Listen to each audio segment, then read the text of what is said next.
Bismillahirrahmanirrahim.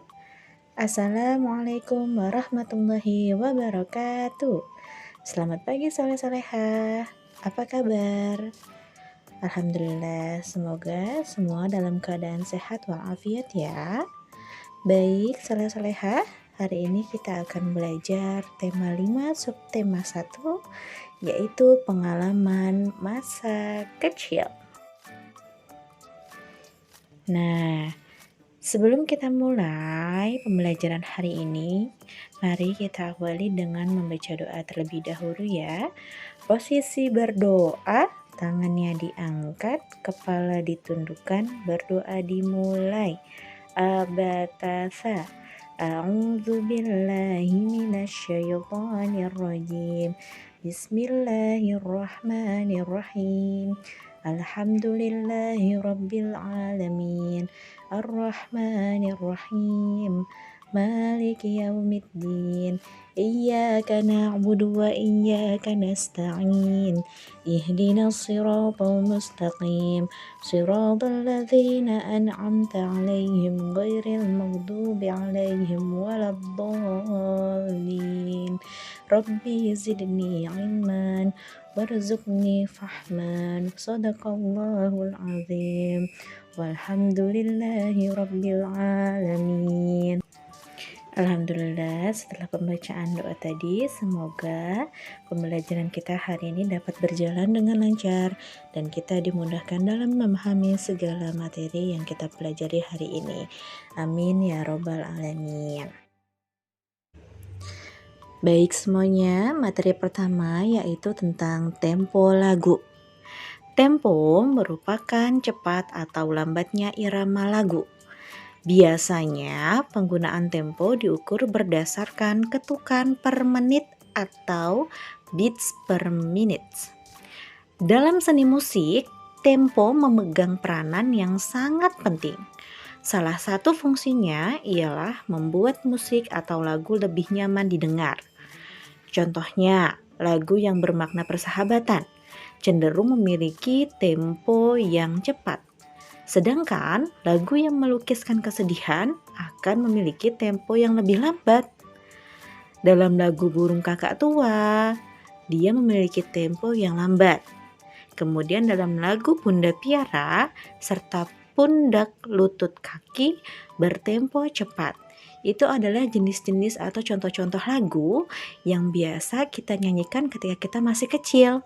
Nah, mereka memiliki tempo lagu yang berbeda dengan suasana dari lagu yang berbeda juga. Jadi, ketika kita menyanyikan lagu, kita harus menyesuaikan dengan tempo yang dimiliki oleh lagu itu.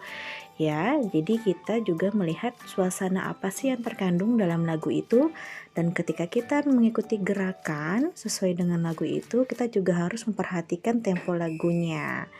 Oke, jadi sekarang kamu bisa praktekkan di rumah. Coba kamu nyanyikan lagu-lagu yang sudah tadi kita sebutkan bersama-sama ya, dengan tempo yang dimiliki oleh lagu tersebut bersama keluarga atau bersama teman-temanmu. Untuk materi selanjutnya yaitu mengungkapkan kalimat pujian. Pujian adalah mengatakan hal positif dengan jujur.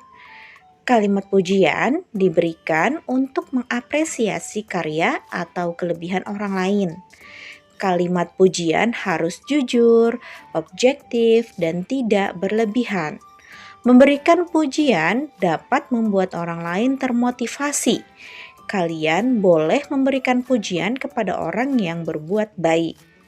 Contoh kalimat pujian. 1. Budi, suaramu sangat merdu. Yang kedua, wah, gerakanmu sangat serasi Nina. Nah, itu adalah contoh-contoh dari kalimat pujian. Jadi kamu bisa menggunakan kalimat pujian untuk orang-orang di sekitar kamu ketika kamu melihat bahwa orang tersebut memiliki sebuah kelebihan. Tidak boleh dilebih-lebihkan ketika membuat kalimat pujian ya. Jadi harus objektif. Untuk selanjutnya yang ketiga yaitu materi kita tentang bunyi sila kedua Pancasila dan arti simbolnya. Lambang negara Indonesia adalah Garuda Pancasila.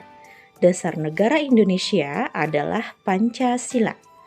Pancasila terdiri dari 5 sila, salah satunya adalah sila kedua yang berbunyi kemanusiaan yang adil dan beradab, dengan simbol atau lambang rantai.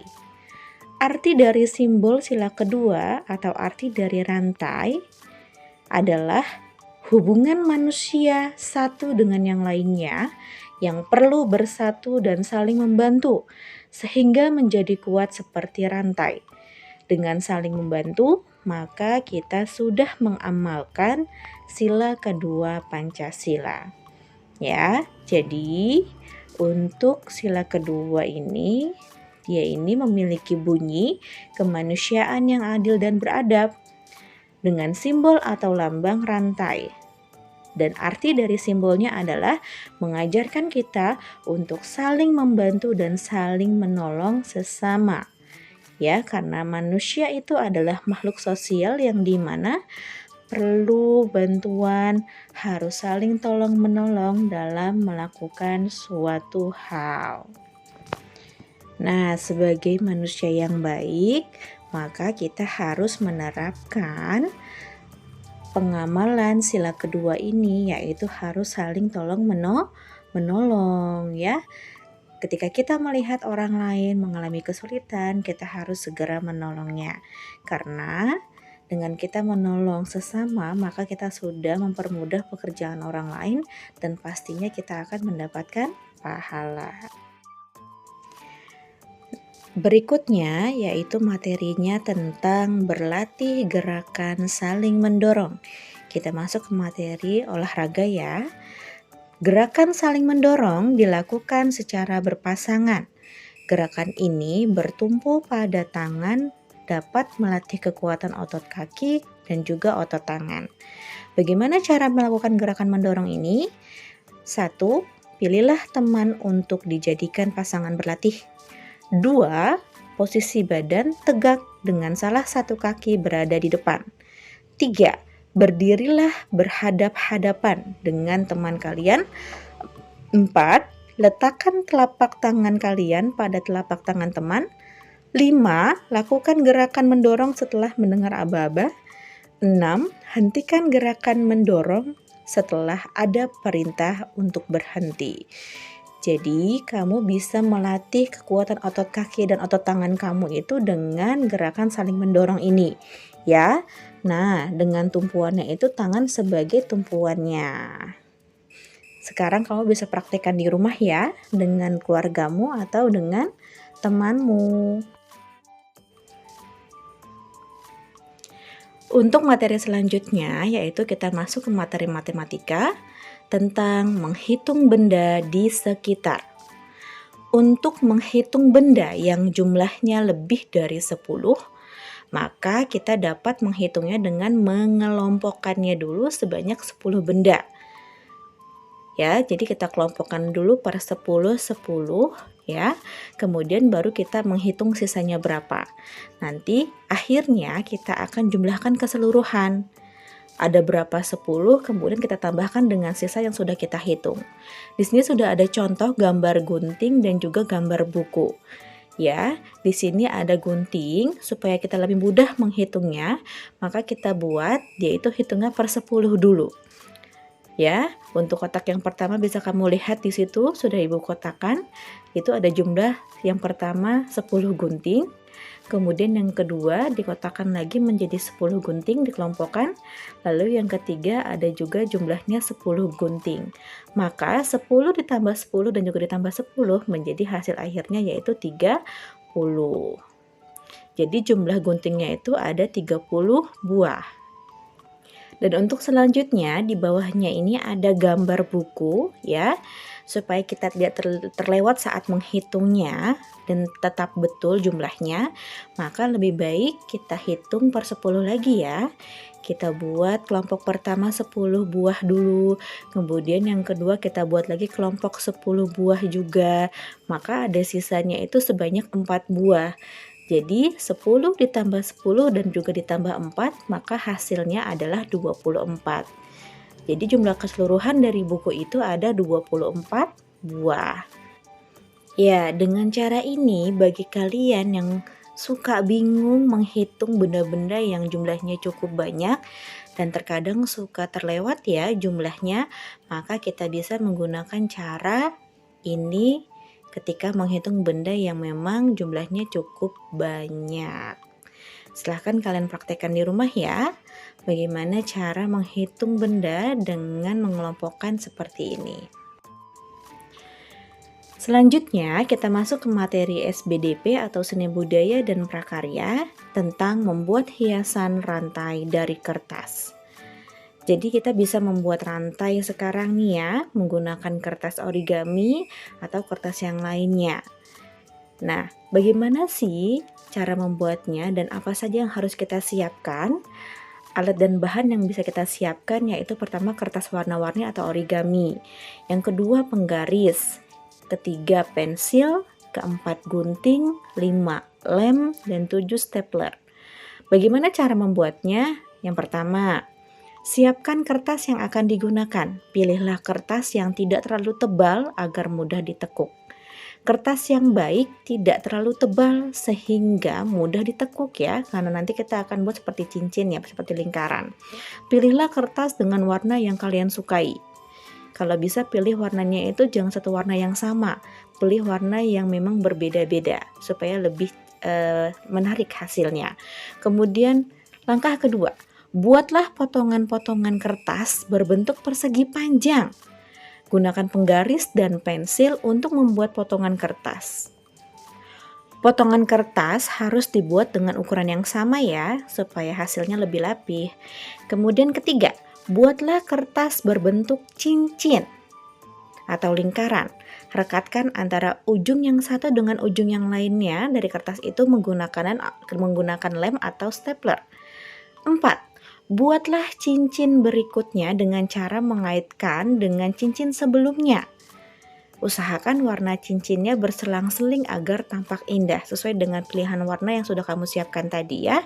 Kemudian yang kelima, gabungkan kedua ujung rantai menjadi satu. Jadi kamu gabungkan ujung awal dengan ujung yang akhirnya kamu gabungkan menjadi satu sehingga menjadi bentuk rantai.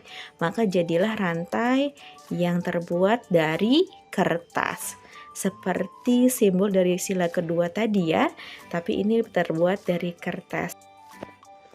Nah, setelah kamu tahu alat bahan dan juga cara membuatnya seperti apa, bisa kamu praktekkan di rumah ya. Kamu bisa buat dengan langkah-langkah yang sudah tadi Ibu jelaskan.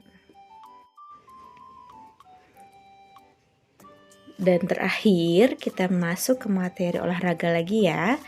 Tadi kita sudah masuk ke materi bagaimana cara saling mendorong. Untuk berlatih mendorong, melatih kekuatan otot kaki dan juga otot tangan. Di sini juga ada gerakan bergantung. Nah, olahraga itu dapat membuat badan kita menjadi sehat dan bugar loh. Olahraga bergantung dapat melatih kekuatan tangan dan juga keseimbangan. Bergantunglah di palang besi. Jadi lebih baik itu kamu bergantung itu di palang besi aja ya nak. Karena kenapa? Tempat bergantung lebih baik terbuat dari besi karena lebih kuat dan juga lebih kokoh. Nah, berhati-hatilah saat berlatih untuk bergantung. Mintalah orang tua atau gurumu atau orang tua yang ada di sekitar kamu untuk membantu kamu dan juga mengawasimu ketika kamu sedang berlatih untuk bergantung. Bagaimana caranya untuk bergantung? 1. Bergantunglah di palang besi dengan bantuan orang yang lebih tua. 2. Orang tua atau gurumu melepaskan pegangannya terhadap kamu. Lalu kamu hitung dari 1 sampai 10 untuk melatih sejauh mana kekuatan tangan kamu dan bagaimana cara kamu menjaga keseimbanganmu. Kemudian yang ketiga, kemudian ulangi lagi hitung sampai 10. Nah, jika sudah kamu ulangi lagi, sudah kamu hitung lagi sampai 10 lagi tadi ya, maka kamu beritahu kepada guru atau orang tuamu untuk membantu kamu memegangimu saat kamu melepaskan genggaman kamu di palang besi tadi supaya tidak terjatuh. Dan sekarang kamu bisa praktekkan di rumah Dengan gerakan bergantung ini bersama teman-temanmu, kamu melatih siapa yang paling lama dan bertahan ketika posisi bergantung, maka dialah yang memiliki kekuatan otot tangan yang baik dan juga keseimbangan yang baik. Akan tetapi dengan satu catatan ya, harus berhati-hati. Baik, soleh-soleha, ternyata sudah selesai pemaparan materi yang sudah tadi Ibu sampaikan semuanya untuk tema 5 subtema 1. Semoga kita semua dapat memahaminya dengan baik, dapat kita praktekkan ya di rumah, dan semoga kita tetap semangat selalu mengikuti kegiatan pembelajaran meski berada di rumah. Oke, terima kasih sekali lagi atas perhatiannya. Ibu akhiri dengan salam. Wassalamualaikum warahmatullahi wabarakatuh. Terima kasih, saleh-saleha.